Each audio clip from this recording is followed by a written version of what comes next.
This week really shook me, and not in some painful way, not in some race day catastrophe way, or even a catastrophe on its own. More of a quiet way. I started a new role, and it's heavier than I expected it to be. Mentally, it's more difficult. There's more responsibility, more decisions to be made, more expectation from me, and more eyes on what I say and how I perform. By the time I got to yesterday's long run, I was already exhausted. Physically, I was tired. I pushed myself hard throughout the week. But mentally, it was a different game. I mentioned quite a bit on this podcast how running is more of a mental game than it is a physical one. Obviously, you need the physical aspects there so you can actually perform.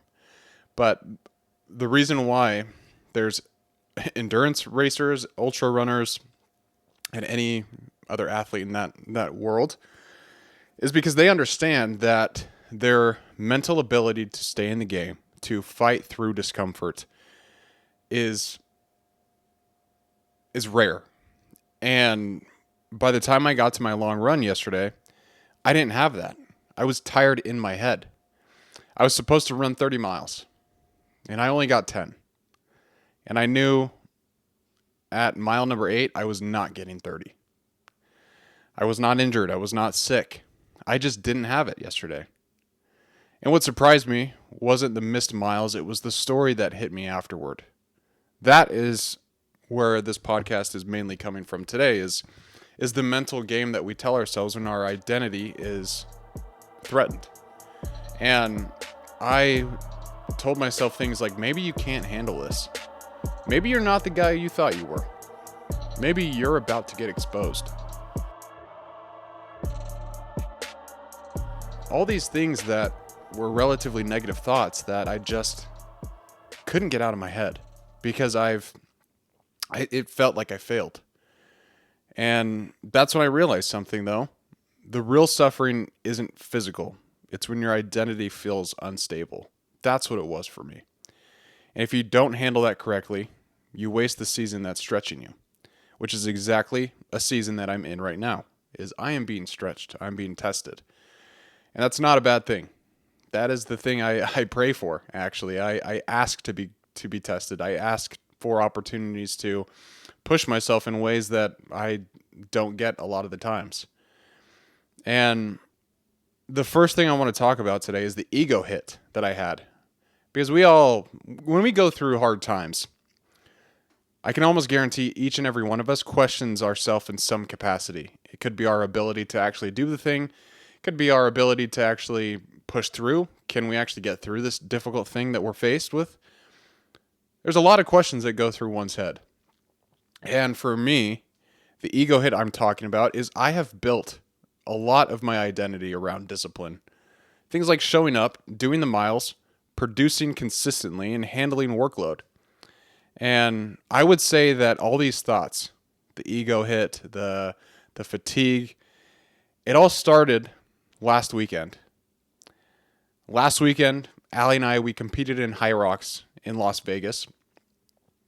But I forced us to drop out after the third event. Why? Well, it's story time. And Allie and I, we have been training for High Rocks since November of last year. So it's been about, 4 months of training for this specifically. And we were on our way to Vegas. We were pumped. It was a great drive. We had great conversation. That's one thing I would recommend if you ever have a long trip, a long car ride. Go with someone that you enjoy talking to, because with Allie, that time flew by. It's about 5 hours from where we're at in Mesa, Arizona. And by the time we got there, we were excited. We were tired, so we went to bed kind of early because we wanted to be rested up for the actual event the next day. Our start time was at 4:50. So we had a lot of time in the morning just to kind of hang out and get ready, stretch, do all the things that you needed to get in the zone. And the only thing that sucked was I woke up that day with a fever. Super annoying, especially on race day. Like, I wanted to power through and push through, but I figured, hey, I will take this minute by minute today and see how I feel when it comes to actually run in this race and perform in this race. And we got to the actual event, which was at Mandalay Bay, the convention center there. I just started breaking out in cold sweats. Like, my back was wet. It was terrible. I had crazy goosebumps. My hands were purple. And we decided there's like at High Rocks, there's an athlete warm-up section. And so we were over there, like, doing some of the events, just trying to get ourselves familiar with the weights. And every time I would do something, I had the weirdest, like, lightheadedness, and it felt like I was going to pass out to some extent. But I shrugged it off, thinking that, hey, you know what? I'll have the adrenaline coming with me during this race, so I think I'll be able to be fine. And it came to the point to where we got into the High Rocks tent right before we're supposed to start. This guy is giving a really cheesy pep talk. It's actually pretty hilarious. My favorite line from that pep talk was, what did he say? If your ass has been beaten by life, it's time for you to go beat life's ass. And I was like, all right, you know what, man, I'm really pumped up now. I'm going to go do this thing. It was really great. So that was a good start to the event. But anyways, so we go out the gate for lap 1. And if you don't know what a High Rocks is, it's basically a race where you run 1 kilometer and then you go and do certain events. Like, you start with a skier rig, then you move on to sled pushes, and then it's sled pulls, and then it's burpees. And after that, I can't really remember what it is because we dropped out after the sled pulls. But anyways, we start this race and I immediately feel fatigued and I'm not feeling good. I don't know if you've ever ran or tried to exercise when you're incredibly sick, but it's not easy and it does not feel good. And I just tried pushing those things aside because I really wanted to do this with Allie, and she was excited to go and perform, and she was doing great. I cannot express how proud I am of her for her performance that day because she really was carrying the team there. But we got to the first event, which is skier rig. And our setup was Allie would do 200, I would do 300, she would do 200, and I'd finish off with 300 again. And by the time I was done, I was like, I feel like I just ran a marathon. Like, I'm exhausted. What is happening to me? It's all things I don't really have the opportunity to experience many times. And then it just continued to get worse. As we ran, I felt like that I was just continuing to get drained. When we got to the sled pushes, I was pushing it fine. But afterwards, again, it was just like I just couldn't do it. I felt beaten down. It felt like someone asked me to hike Mount Everest with like an 80-pound pack. That's what it felt like. And sled pushes were done, and I remember looking at Allie and saying, Allie, I do not know if I can keep going. I might have to stop. And she's like, just push through.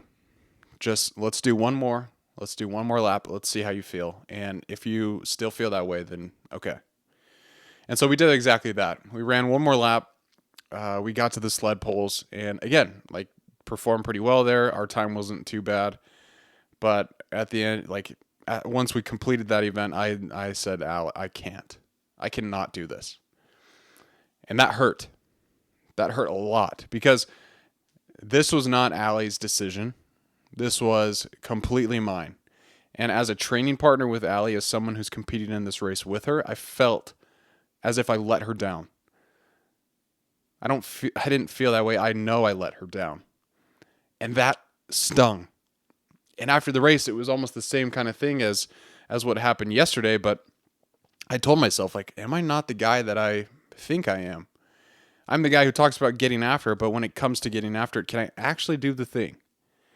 And that's why I was saying how, like, I tie a lot of my identity into discipline. And it's part of how I see myself. But this week, I'd get done with work and be mentally fried, which is not a good place to be. Like, when I'm done with work, I like to sit down, hang out with my wife, go do some things, maybe work on the podcast or read a book. But at the end of the day, I just didn't have energy for any of that stuff. I'd get ready for the gym, and I would just stare at my running shoes and have to force myself to get up and actually go. And there was no fire. I did not have an edge.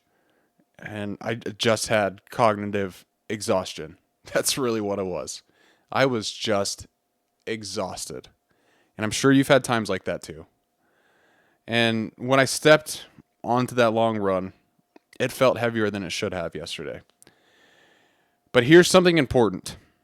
When your mind is stressed, your body doesn't perform the way that you expect it to. This is a big learning point for me this week. And that is not weakness. That is physiology. Physiology. That's what it is. And it's interesting. I went and I read a bunch of stuff about, okay, when the brain is stressed, how does that affect the body? And your brain does not know the difference between mental fatigue and physical fatigue. It just is fatigue. And with that in mind, the entire week I was in the red. Like I was pushing, I was in the red. This new role is demanding a lot from me to be successful in. And I'm still new at it. I'm about 3 weeks in. And now it's like really starting to ramp up where I'm getting assignments and I'm getting client calls and I'm getting all these different things that require a lot of my time and brain power. And so it is new to me. And with that in mind, yeah, of course I'm going to be a little bit more mentally fatigued because I haven't dealt with this thing before. I haven't dealt with the problems that I'm trying to solve at work. And I learned that with elevated stress, that leads to higher cortisol, which leads to poorer recovery, which leads to lower output. Your brain is an organ, and when it's overloaded, your performance drops. But in that moment, it does not feel like biology. It feels like failure. It doesn't feel like that's normal. It feels like you've let yourself down and that you are not who you say you are. And that's hard. So, a lot of... Oh, I think I just moved the camera. Hope it doesn't look too bad. My wife came in and set it up, so I may have just messed up her beautiful work. Your mind creates stories. It's really good at it. You know, you think of your imagination when you were a kid and you would go out in the yard and you'd pretend that you were fighting monsters with sticks and throwing rocks at tanks and random things. At least this is what I would do as a kid. I'd pretend I was a ninja, a Jedi, all these things, right? And now my imagination is it's more changed as an adult to think of stories about myself, interestingly enough. And I'll tell you what I mean. But what I've learned about the mind is it doesn't analyze, it generalizes. At least my mind. My mind likes to put out large generalizations about things that are happening. Like one missed workout becomes I'm losing momentum. One difficult week becomes maybe I'm not cut out for this job. And one dip in output becomes I'm a fraud.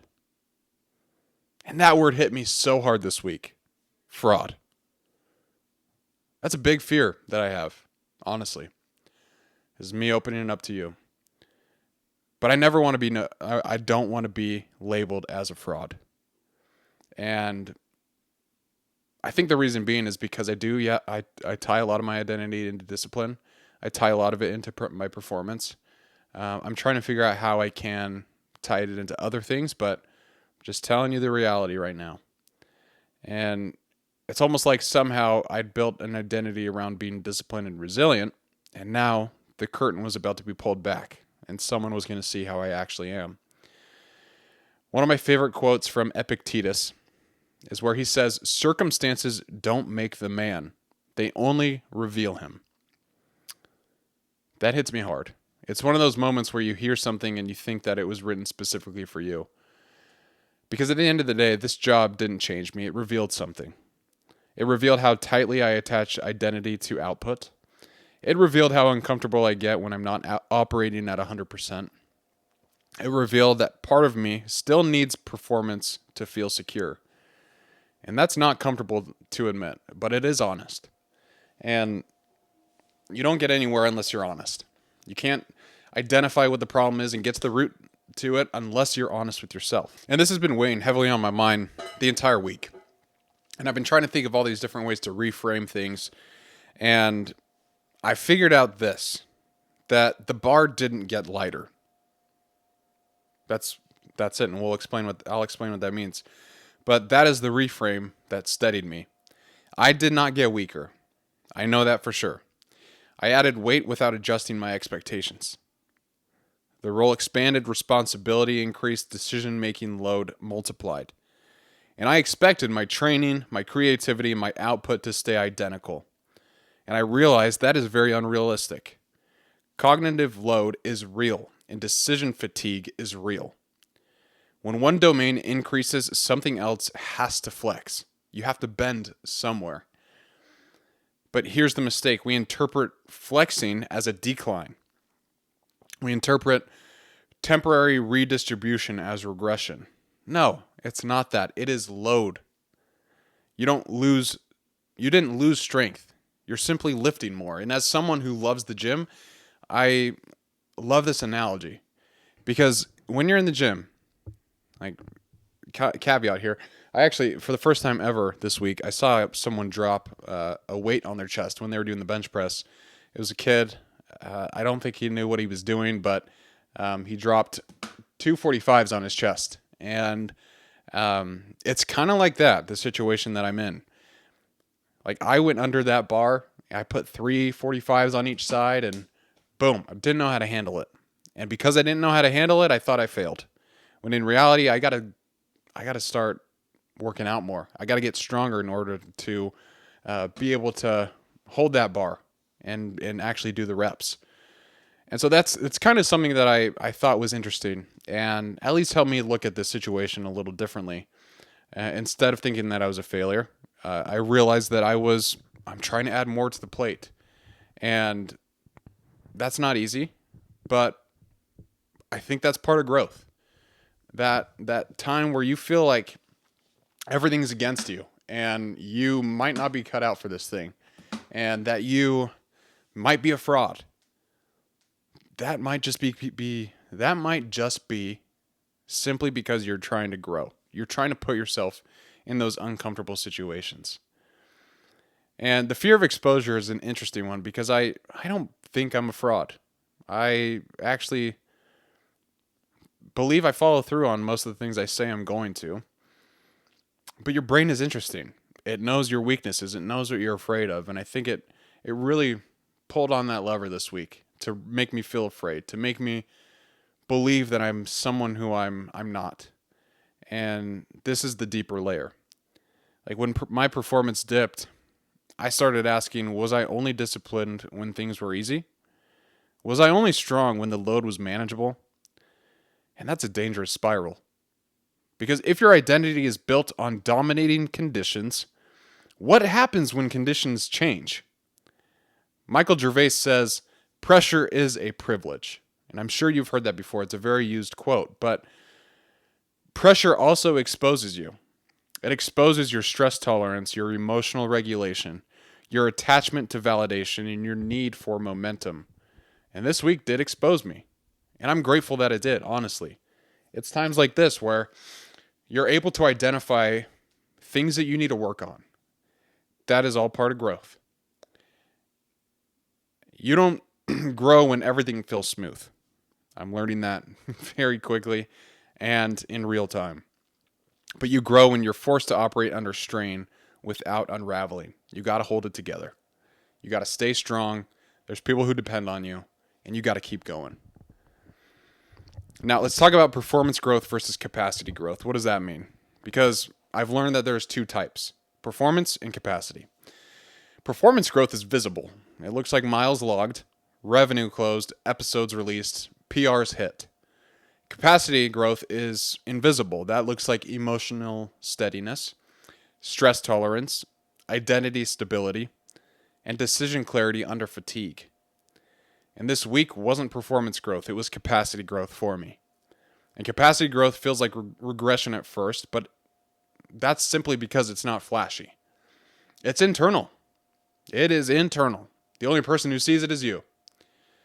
And if this season lasted 6 months, I asked myself, who would I become if I managed it correctly? And I believe I would be calmer. I'd be able to handle more stress. I'd be more precise, less reactive, less ego-driven, and more durable. The ego-driven piece is interesting because I like to believe I don't have an ego. I'm not very egotistical. But again, this week exposed me. It showed me that, yeah, I actually do have an ego. I I don't like when I can't be the strongest or be the fastest. And that's ridiculous. Because at the end of the day, there's people who are stronger, faster. Like my wife says this quote. I don't know where she heard it from, but there's always going to be someone who's prettier, smarter, faster, richer, and better than you. Maybe not better, but you know what I mean. Like there's always going to be someone who's doing a little bit better than you. And that's okay. But that version of me is stronger than the one who casually runs 30 miles. That's only if I don't waste it. And the reason being is I believe that strength, emotional strength, is one of the hardest things to come by these days. And yes, running 30 miles is admirable and it's very impressive. But I think what's more impressive is, can you handle your emotions in high stress situations? Can you still show up and be the man that you need to be when you're exhausted? Those are all very important questions. And life is not just about performance. Like, it's not just about, hey, I'm going to go run 30 miles. I'm going to go compete in high rocks. What life is about is how you act and how you respond to the day-to-day issues that come up. That's what makes a real person admirable, in my opinion, at least. Some people have different opinions, but I believe that that is something that is very admirable, is if you're able just to be level-headed during those times.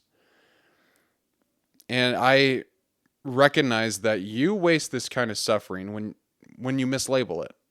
You waste it when you resent the responsibility, you quit training entirely, you abandon the podcast because it's not perfect, you interpret redistribution as failure, and you protect ego instead of adjusting intelligently. Each of those things I just listed, the things that would consider it a waste if I did, I went through each of those this week. So this is very fresh. This is on my mind. And James Clear says it very clearly. That's ironic. His name's James Clear. But he says this quote that I love, and I'll explain why. You do not rise to the level of your goals. You fall to the level of your systems. Under stress, motivation's gone. This is Brett now. Under stress, motivation's gone. But what's left is a system. If you don't adjust your system, stress will beat you. So you gotta plan accordingly. You gotta get ready for that moment. Now, if you're in a similar season to what I've been describing in this podcast, here's what to do. First, separate data from story. The data says that I ran 10 miles. The story tells me that I'm a fraud. You separate both of those. Instead, you should ask, what actually happened? What meaning am I adding? That space, that's where your power lies. And Viktor Frankl says, between stimulus and response, there is a space. So your job is to guard that space. Make sure you're protecting it. Especially when things are hard, protect that space. That's important. You need that time to think, pause, and then decide on how you're going to progress or how you're going to continue. Adjust the load, not your identity. Maybe you don't run 30 miles, but maybe you run 8 to 12 consistently. You need to maintain rhythm. It's frequency over ego volume. Stay the kind of person who shows up even if the numbers change. Number 3, protect the inputs. Under stress, sleep becomes sacred, fuel becomes non-negotiable, doom scrolling becomes expensive, and extra decisions become unnecessary. You cannot increase output while neglecting inputs. That's immaturity, and capacity growth requires stewardship. Number 4, define who you are at 60%. This is an interesting one. But who are you when you're not dominant? Are you reactive, defensive, withdrawn, or steady, measured, and intentional? That's identity work, and that's something that you need to spend time doing, is understanding where you are in those moments. And if you don't like the answer, how are you going to change that? And it matters more than any mileage number, in my opinion. Now, if you follow those 4 steps, It will show you that you are not a failure. You are not someone who quits early. You are not someone who caves under pressure. It might feel that way. It really might, but that's because your body's stressed. Your mind is fatigued, and you just have to be patient. That's what like a big lesson that I've had to learn this week is I know I'm not going to be an expert overnight on how to close enterprise deals. But I do know I will get there by small and steady actions. Small and consistent, steady actions. Consistency is a big piece there. I was talking to my wife about this a little bit, and I was telling her how frustrated I am with how I've been performing. And I remember she looked at me and she said, "Hey, you just need to get the reps in. You need more at bats. I'm going to have some good pitches. I'm going to have some really bad pitches. But you learn from each of those opportunities. If you believe that you bombed a pitch, then go back and figure out what went wrong and how to avoid it next time. If you feel like you did really well in a pitch, do the same thing, but what went well and how can I replicate that for the next call?" And I just remember thinking first, wow, this woman is an angel and she understands me completely. And two, there's a lot of truth to that. Even with running, I didn't become an ultramarathoner overnight. It took years. It took me about 3 years to become an ultramarathoner. And, that's just part of the process. I couldn't expect myself to go out and run 30 miles when the longest I had ran up to that point was 5. Doesn't add up. Doesn't make sense. Anyone who trains for a marathon or some other event like that understands that you need to really focus on the day by day, the actions that you perform day by day, and that consistency that follows. That's very important. And it's hard. It is hard. Everyone says that life is hard, but it's because of moments like this where you feel like everything is crumbling on you and you don't know how you're going to end up in this situation. You don't know what's going to happen. And I want to leave with a challenge. I want to leave you with a challenge because things are like this will happen in your life. And when they do, I want you to be prepared. Because this week did not break me. It wanted to, but it didn't. Instead, it revealed something. It revealed that I still tie identity to output. It revealed that I expect expansion to feel comfortable when that's not the case. It revealed that when the load increases, I default to self-doubt. But it also revealed this: I'm capable of stabilizing instead of spiraling. I'm sitting here, much more calm, being able to explain to you what I went through because I took the moment to stabilize myself instead of spiraling. I could have let my brain tell me all kinds of stories. I could have really been in a bad spot. But I didn't want to get there, and I knew that there was a danger if I let myself do that. And the next time you have a week that shakes you, when things that used to be easy suddenly cost more, when the job stretches you, when your training dips, and when your mind begins to whisper, maybe you're not built for this. Don't immediately ask, what's wrong with me? Ask instead, what is this season building in me? And then act accordingly.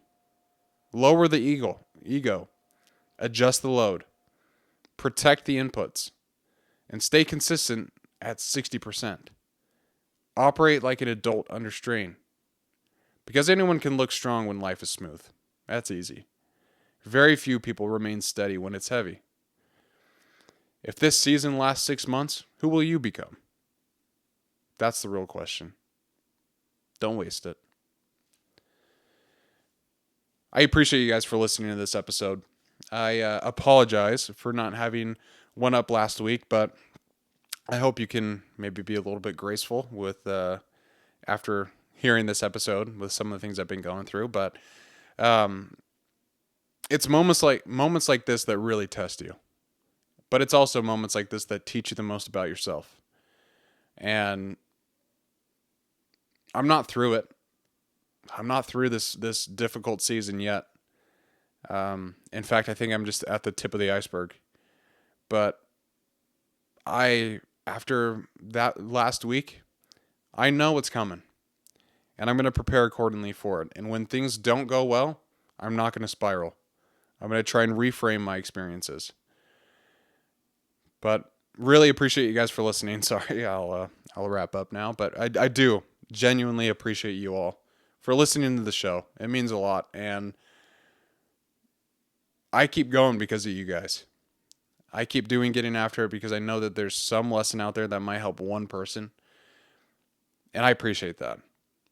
And if this helped at all, please feel free to share it with someone who might be going through a hard time, who might be adjusting, who might be under a lot of pressure. Send it to that person. And if it helped you at all, please leave a rating on Apple Podcasts or Spotify. That helps the show grow, helps it gain a little bit more visibility in the algorithm and get pushed out to more people. But really, Getting After It is not just about physical performance. It's about the day-to-day struggles.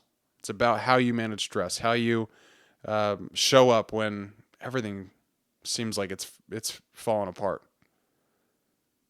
That's what's important.